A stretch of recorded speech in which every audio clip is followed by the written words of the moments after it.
The future isn't something you discover, it is something that you simply notice. And it's best to just let it play out, because sometimes all it takes is the right light in the right moment to see what's been unfolding around you the whole time. And this is an episode about that moment.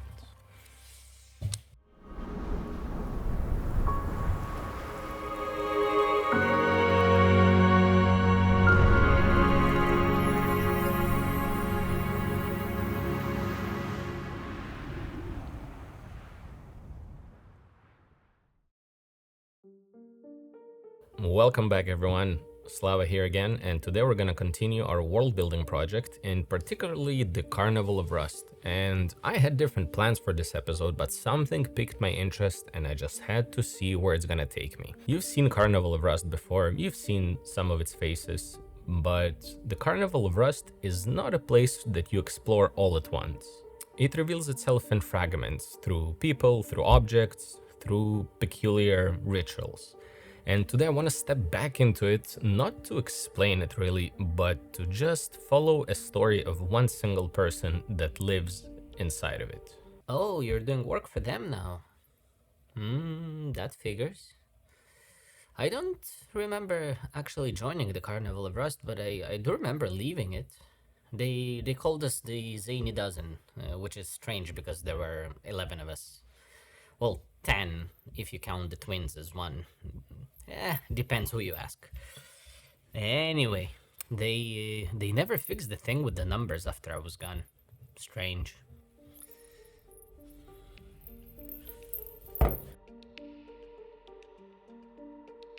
Now imagine as you walk these dark carnival grounds, somewhere on the edges of the carnival, you find a lone caravan. A caravan that belongs to a person named Vangelia. She's a mysterious woman, she's a resident at the Carnival of Rust. For most, she's a fortune teller of sorts. She doesn't really perform, she doesn't entertain. Most people come to her when they want to understand something, or when they are afraid that they already do. Now, Vangelia, she's a mysterious woman, she suffers from complete blindness.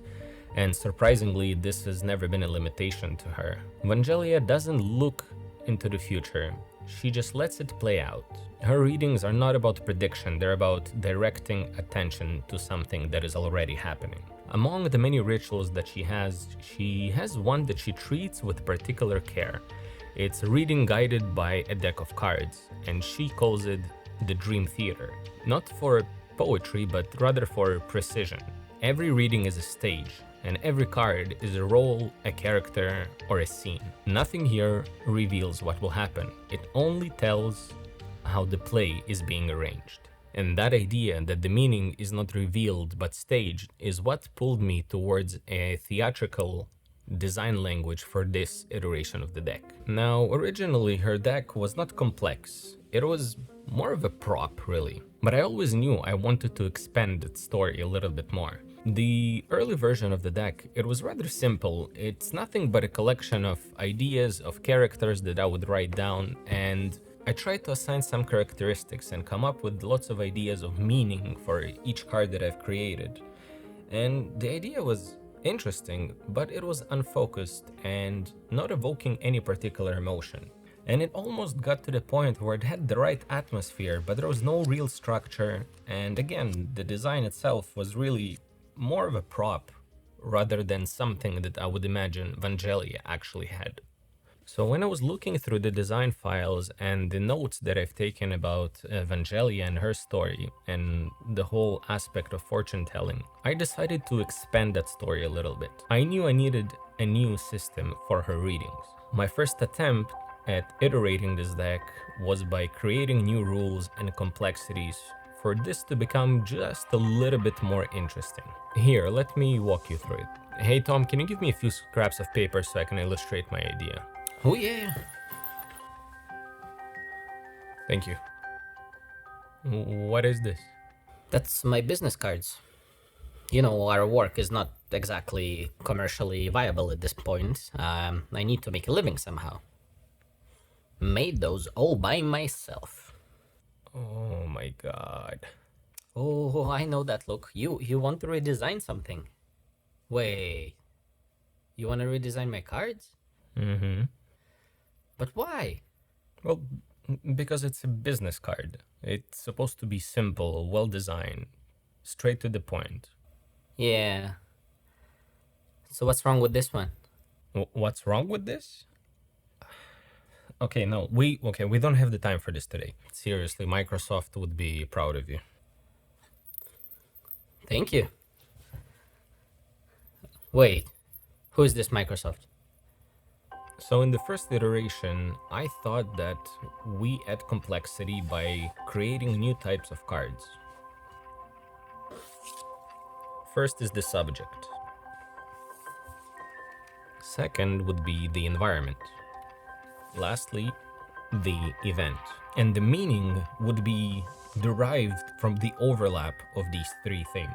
So for example, for the subject card, we could have something like the fool. And for the environment, we could have the observation card, which is as if somebody is watching the fool. And then for the event, we could have something like a celebration. And as a result of it, you would look at all three cards and derive meaning that the fool is being observed and being celebrated for something.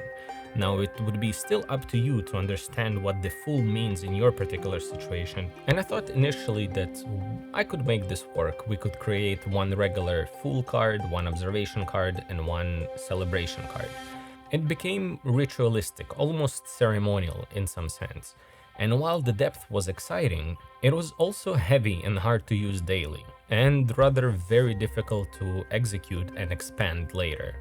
Because if you have three categories of cards, you're either drawing from three different decks, or you would have to have a card that would accommodate all three things in one card. Which means that if later we decide to expand by adding more characters or adding more events or environments, we would have to create a card that would accommodate all of them.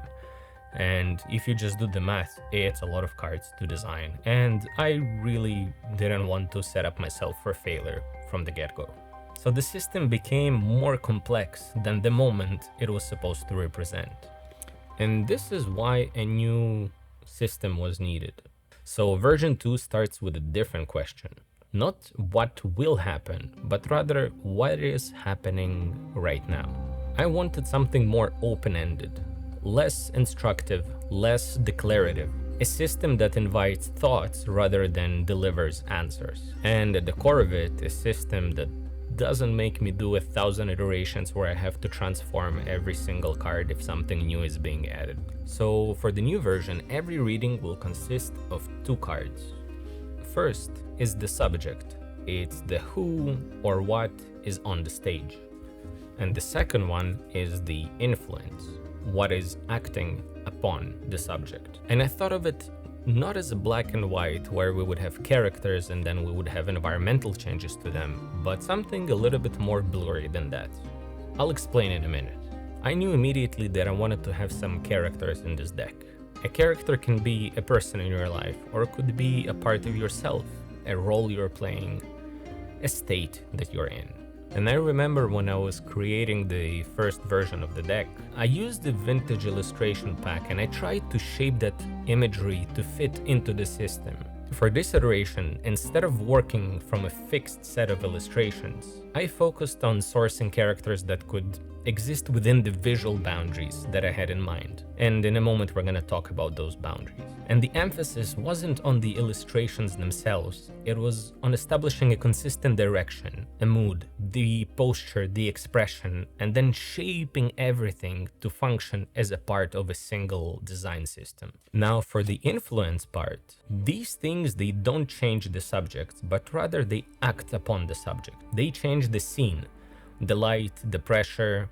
They might bind them, they might observe them, or lure them somewhere. Nothing here is clearly good or bad, because most of situations aren't like that. So when I was sitting down to start thinking about the visual interpretation of that deck, I had a lot of things to consider. Well, the first part was just to simply get inspired to create the basics. And here are sort of the things that I wanted the deck to achieve. We obviously wanted to invoke thoughts, not give answers. We wanted the design system to be expandable. Perhaps I thought maybe the cards could function as an overlay system if they could work together with each other, but we'll see if we're gonna be able to execute that. And for the design language, I was looking through many inspiration images and I saw these paper-like cutout theaters, almost like pop-up book inspired designs. And I thought if we can replicate that idea, but in a 2D fashion, if we can simulate that feeling of something being a paper cutout, it would be a neat idea to explore. So I think that sort of was the driving force for the first few iterations of the deck. So I took my sketchbook and I started sketching. Honestly, I haven't been sketching in a sketchbook for a while. Lately, I've been living mostly in a digital space, using either my iPad or Photoshop on my Wacom tablet, because Photoshop for the iPad is just... Sometimes when I would want to work on my Photoshop files on my iPad, I would actually bring it into Procreate and work there. But that whole process is not as streamlined as I want it to be. So for some reason, I picked up my sketchbook again. So I took my sketchbook and I started sketching. And what I wanted to achieve is a look that is a merge between a theatrical design and something that would be appropriate for a fortune teller to have. And when I feel like there is a sketch that I think is worth pursuing, I'll just snap a photo of it, bring it into Photoshop, and just kind of like go from there. And what I wanted to establish first is the visual language of the card itself, not as much as the content inside of it. And it started with just simply drawing the frame and all the little graphics that would be a part of the design of the card itself.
Yeah.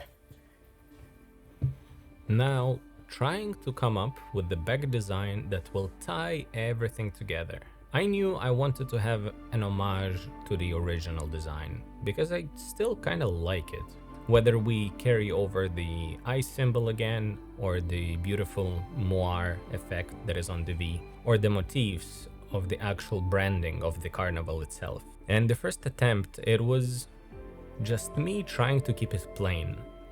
I thought perhaps we can replicate the curtains from the front design, but strip it down of all the papercraft theater aesthetic. And at this moment, I realized that what sometimes I try to sell myself as a minimal design is really just pure laziness. So I was looking at it and I was like, no, I should give it another go. And this was the last stretch of that design marathon.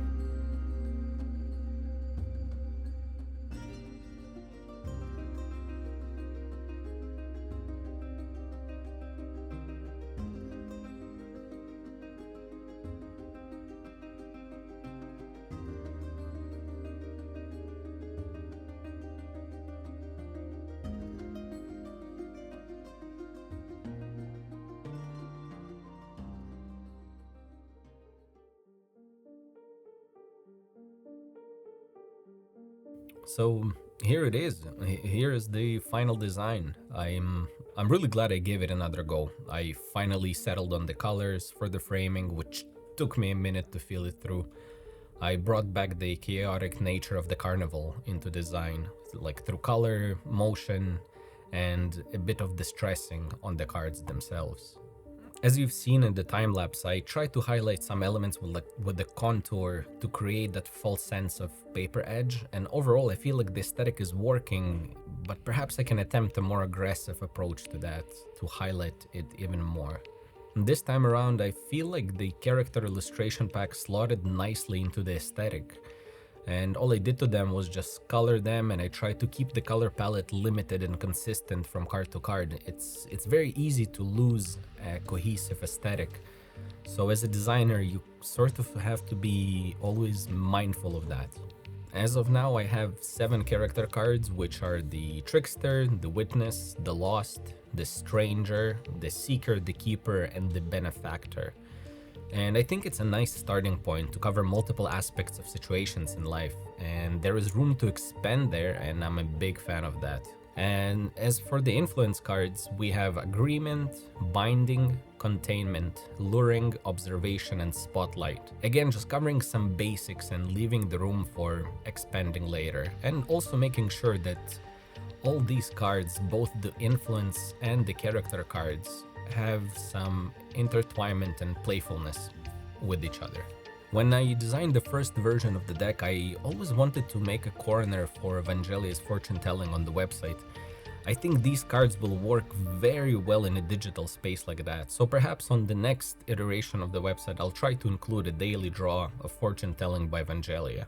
I think it would be a really neat feature to have on the website. And as for the readings themselves, well, what I have so far is this. At this point, everything is intentional. This is dream theater. Every reading here is made of 2 parts, the subject and the influence. And the subject is what takes the stage. It's a person in your life, or a role you're playing, or maybe a state of mind that you're currently inhabiting. The influence is what being changed or transformed. And what's important to understand is this: the cards are not instructions, they're more like references. A subject card doesn't have to describe a person, an influence card doesn't have to describe a situation. Meaning here doesn't come from the card alone, it comes from its position. So the first card drawn is read as the subject, not because it says so, but because it steps forward, it takes the stage. And the second card is read as the influence, because it doesn't replace the subject, it sort of responds to it. For example, if the Trickster appears first, you might read it as deception, playfulness, or misdirection, either in yourself or someone around you.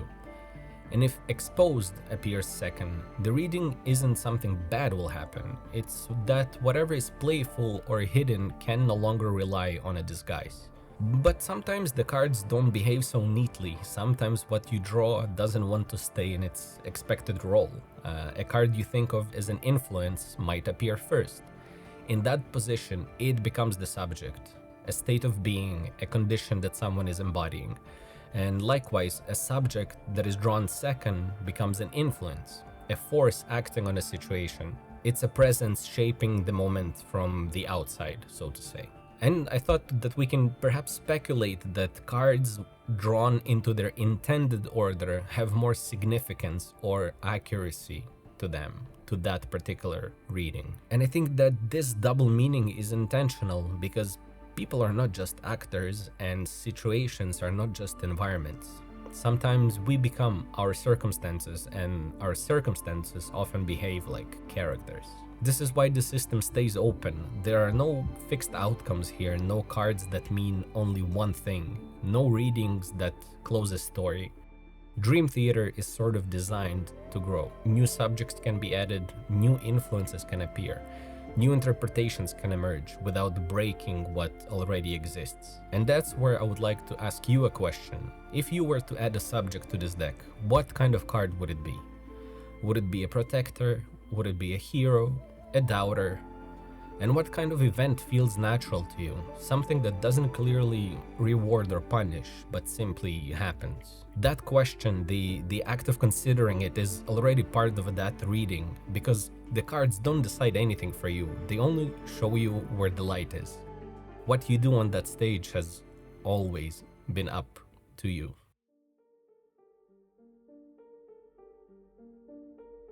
So what would the theater reveal about you? I would like to think that every time when we attempt to tell the future, whether it's through horoscopes, fortune telling, it's really an invitation. An invitation to look closely at your own life, to notice patterns, and to think deeply about the things that are unfolding around you. Not to be told where you're going, but rather to try and understand where you want to go. I think by visually exploring aspects of the world like this, a little bit more in depth on occasion, it grounds me a little bit. It makes the world feel a little bit tangible. A world that is still blurry and undefined. And I think it's really important to do that when you're working on a world building project, especially when most of your ideas are just scribbles in a notebook or little illustrations here and there. And as the story writes itself, I would imagine as you leave Vangelia's caravan, the thoughts, they linger. Maybe it's awe, excitement, unease. And you keep walking and you keep thinking, what is this place? What does the carnival actually offer? Why the strange name? Who built it? Who runs it? But every time, unbeknownst to you, the visitor, when the carnival rolls into town, without fail, when the gates are about to open, the creator himself will turn to the loyal staff ensemble and will deliver his speech. The night is welcoming a crowd to twist their minds and let time pass. The mundane faces they will shroud to hide away their rank and class. What eyes don't see, the heart will feel, for there's nothing they should trust. They will decide what's fake or real here at the Carnival of Rust. They'll beg our courtesy for more, seduced to part with gold and tin. The bones will peek through the closet door. That's when their story will begin. So, let their sins run uncontained, emotions filling to the brim, for those that have been entertained already mid their fated grim. Our purpose is to spark a fire, the slightest notion to deceive. Whatever truly they desire, that is the thing they shall receive, with no intention to return, except for only the naive. They'll board the caravans at the morn, but some will truly never leave.